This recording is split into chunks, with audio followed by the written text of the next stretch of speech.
महाराजांनी काय सांगितलं ते समजायला लागलं, पसायदान काय आहे ते समजायला लागलं, ज्ञानेश्वरी काय आहे ते समजायला लागलं. ज्ञानेश्वरी वाचायची जरूर, पण ज्ञानेश्वरी वाचताना म्हणतात एकतरी योगी अनुभव.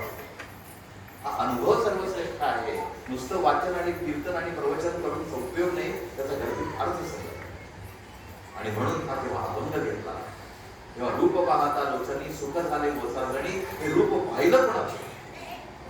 रूप तर रोज बघतोय.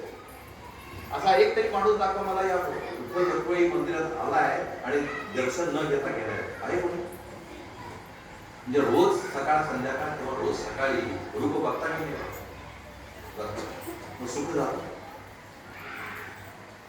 आपल्याला शुद्ध होतं हेच माहित नाही आणि सुख काय आहे हेच माहित. सुख या विषयात विषय सुख नाशिवंत सेविता नाते फिर गोंदले 84 लक्ष योनी फिरताना दुःख भोगिले ज्ञान दृष्टी हारपली दोन्ही नेत्र झाले आंधळे. कुणाचे झाले आंधळे? कुणाचा आवड नाही? तोटील बुवा आंधळा